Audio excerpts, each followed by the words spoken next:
Hello, my friends. Welcome to the Jerick Show, the show that brings you all the latest and greatest cybersecurity news in a very timely manner. Unfortunately, because of my co host, it is often poorly presented.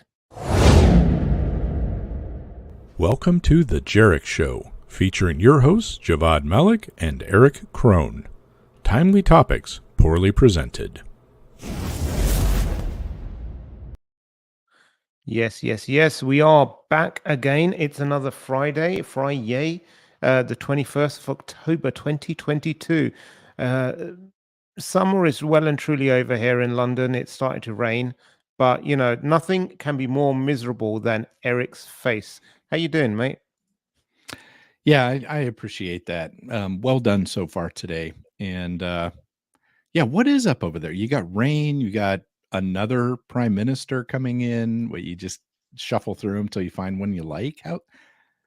What's up with y'all?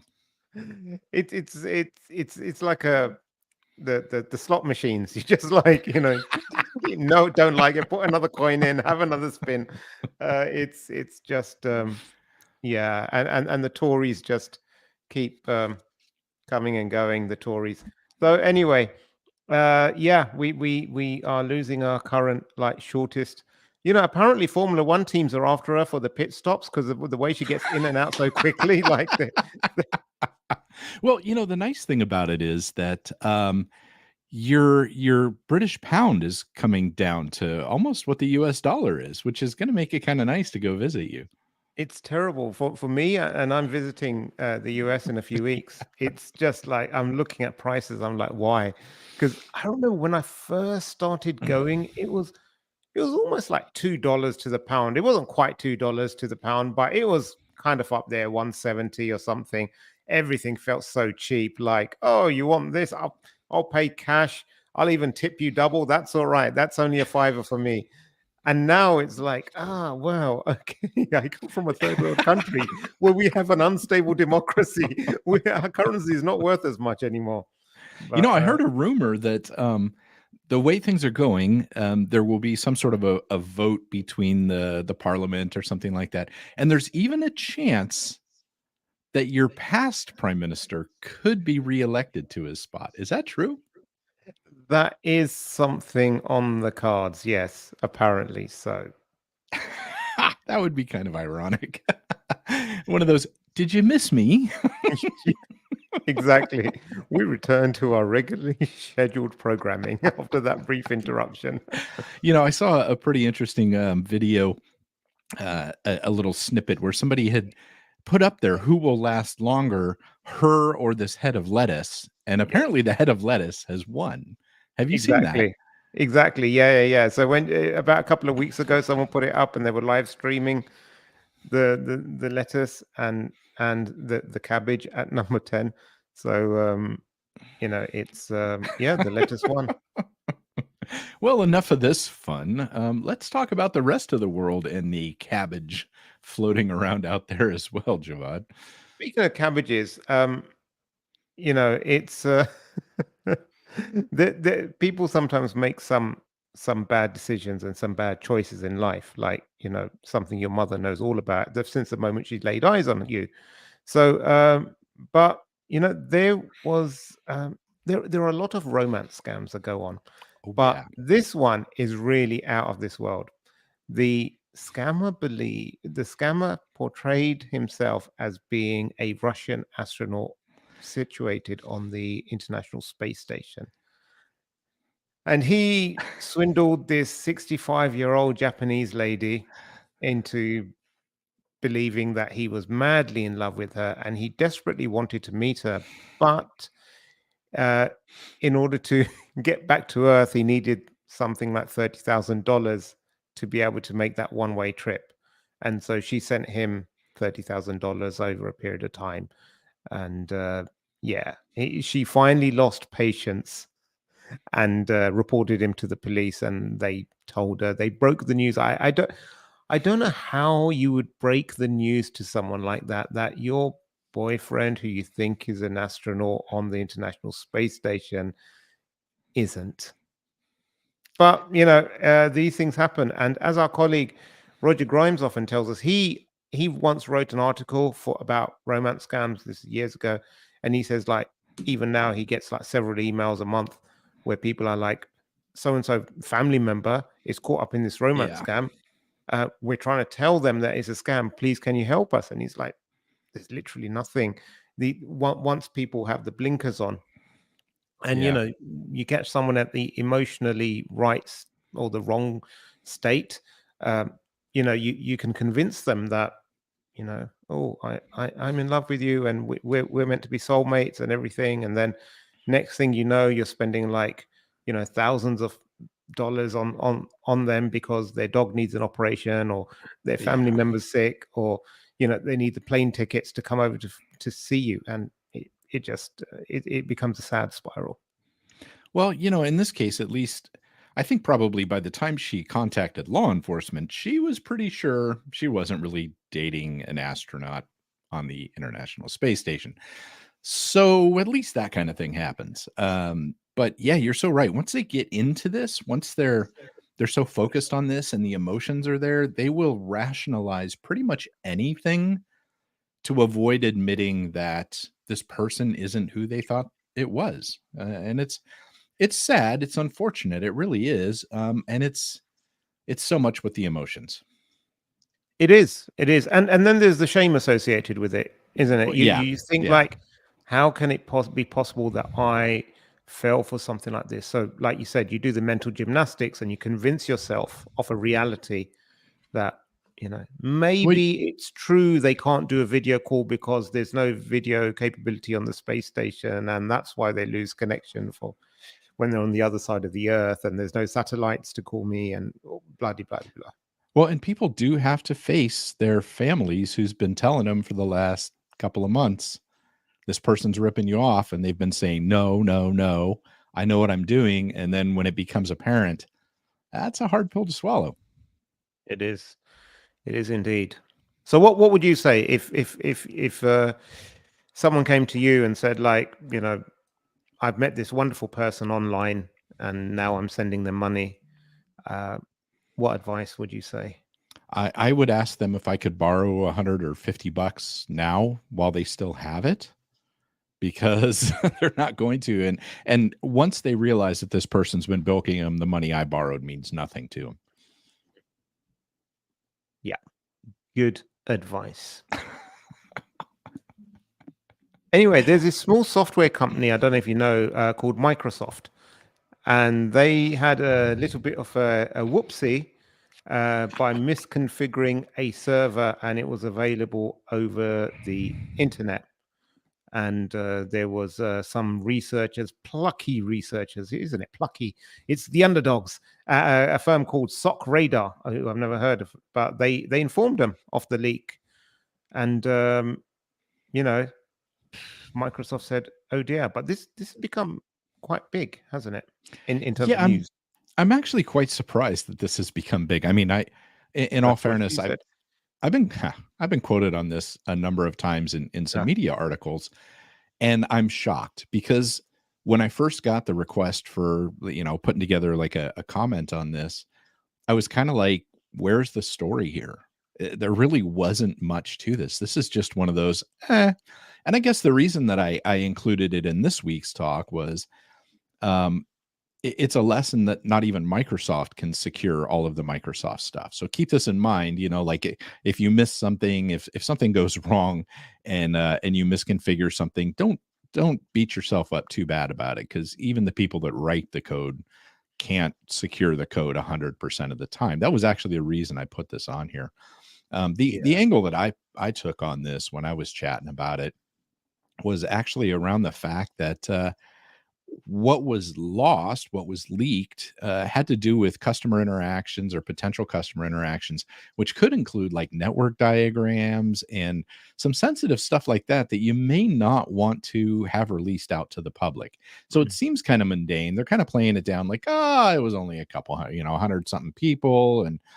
But the information that you would provide them as they're working on a solution for you may include a lot of your vulnerabilities and stuff. And now that's maybe kind of flapping out in the wind a little bit for some organizations. So it is what it is.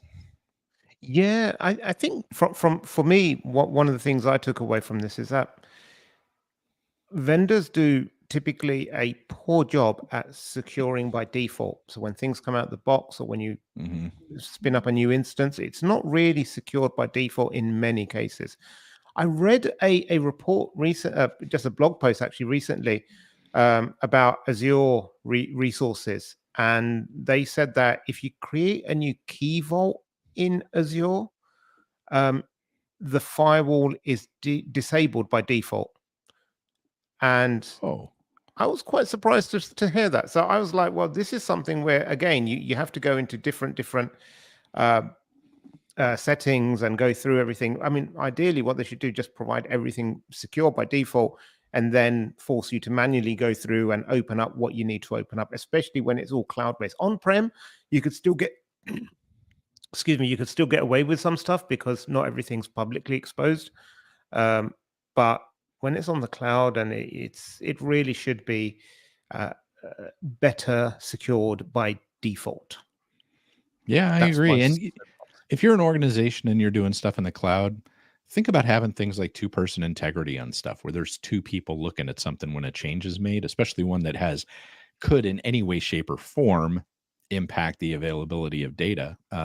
You want a second set of eyes on that because, you mentioned on-prem. If somebody has an on-prem system that's not internet connected and they accidentally open up a file folder for view all to everybody, you kind of have to be in the network to be able to see it. Where when it's sitting out on the internet, which is being scanned constantly, and people are looking for this constantly, it is more of a threat out there. It is indeed. It is indeed. Indeed, indeed, indeed, indeed. China Yeah. opens police stations in Nigeria. Yeah, there's so much sketchy stuff in this story. When I was This is reading it, I like, was kind of like, whoa, wait a minute. So, yes. yeah, Oh, just like Jonathan. Rocky Keys, two people needed. Yes, Exactly. There you yes, yes. go. Exactly. I, And they I, got to I be love more than it. 6 feet apart, right, Jonathan? Yeah. Exactly. So you don't want like someone with really long arms to be able to like reach them both and turn the keys at the same time. But, Right, right.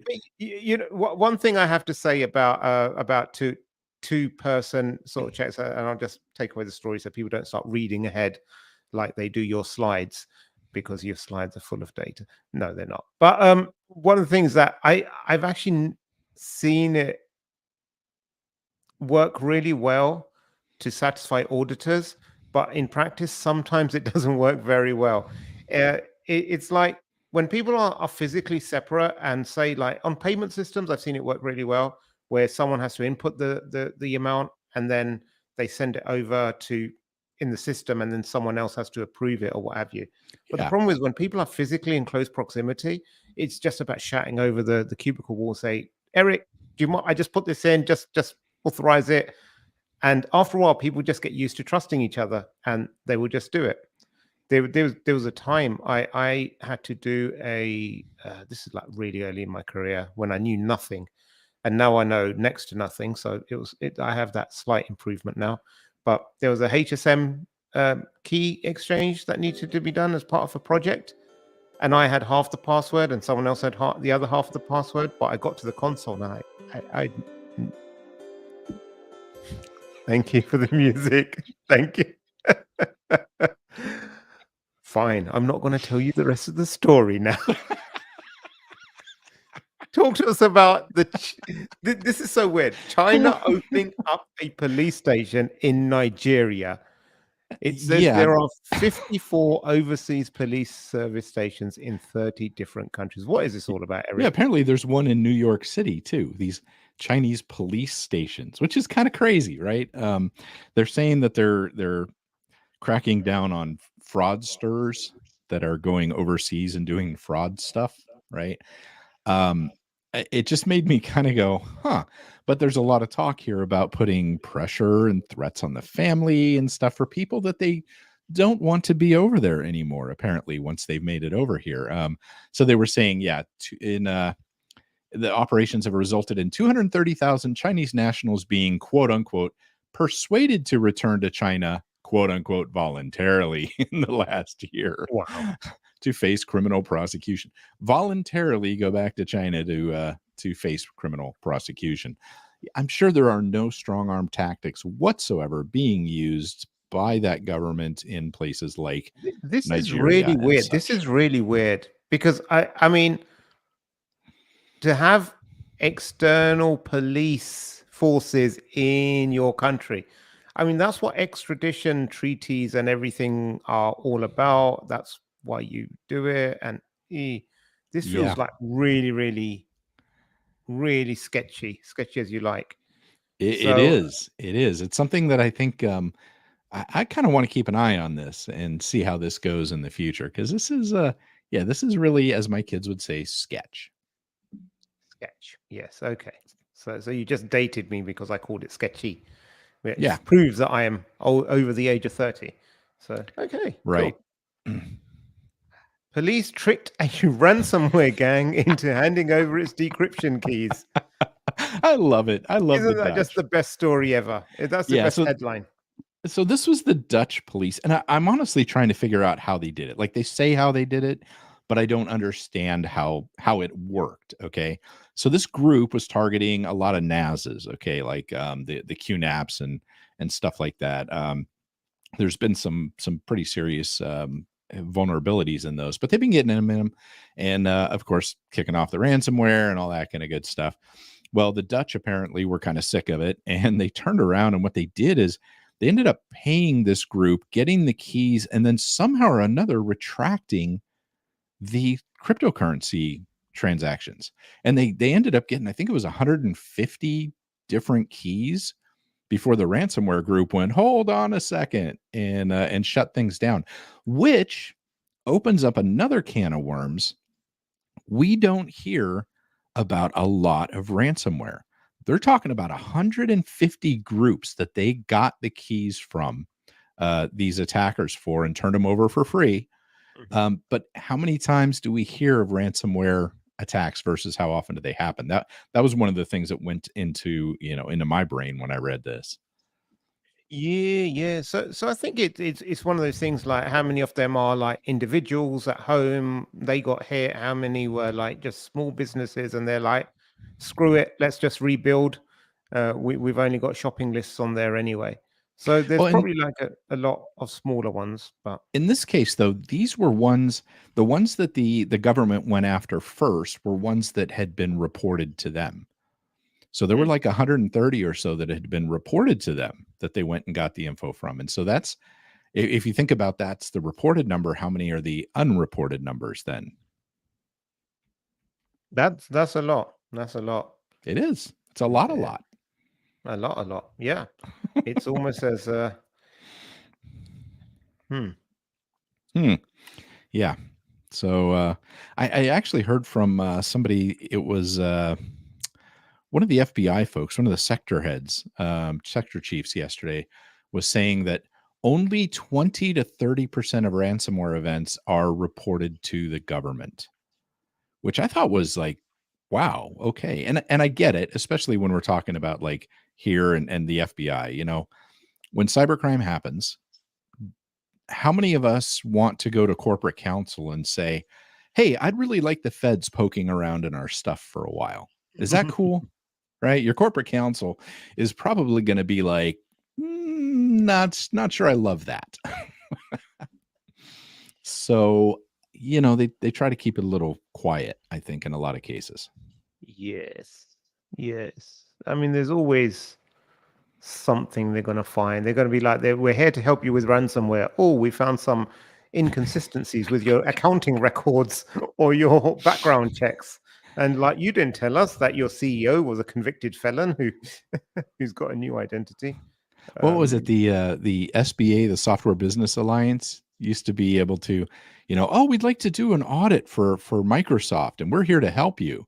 And then they're like, oh, you don't have a license for that. Next thing and so the idea is you just thank them for their time, close the door, and don't let them in the first dang place. It yeah, was, yeah, yeah, yeah. I think that was one of the shadier things that I recall from my past, when they would do stuff like that and audit your licensing and then kind of hit people pretty hard over that sometimes. That was an expensive endeavor if they found that that licensing wasn't being handled well.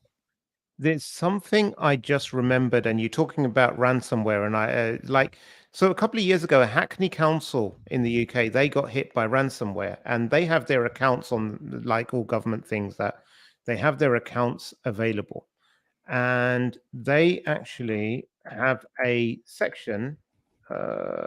Is it in this year's one? Cyber attack.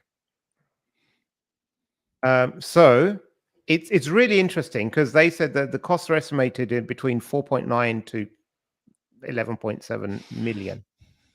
Yeah, so it's a big range. But Yeah. what's really interesting here is they give details about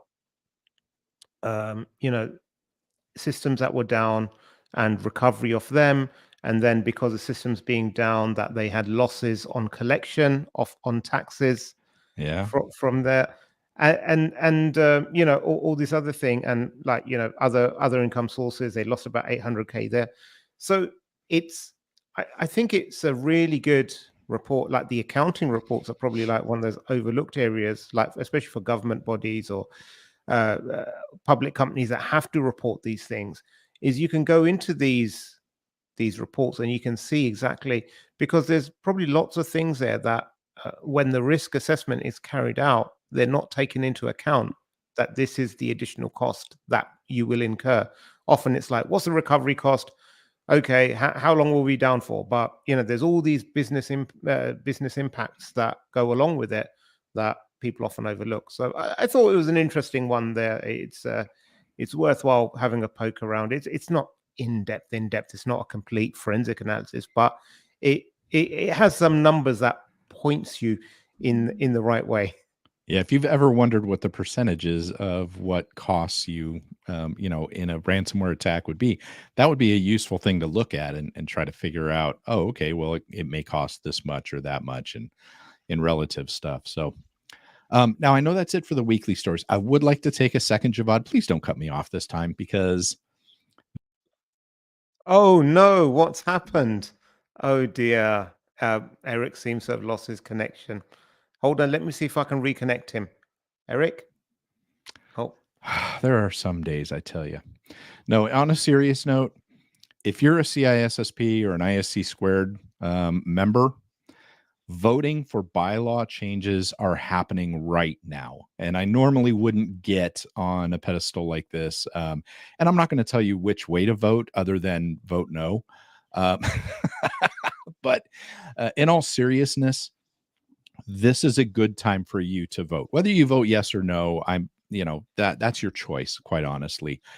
But it's an important enough change to the bylaws of ISC squared and how they work things, how they get people on the board, and the processes. I mean, key processes within what's supposed to be a membership organization. I highly recommend you look at what's going on. Look on Twitter. Wim Remez has some stuff out there.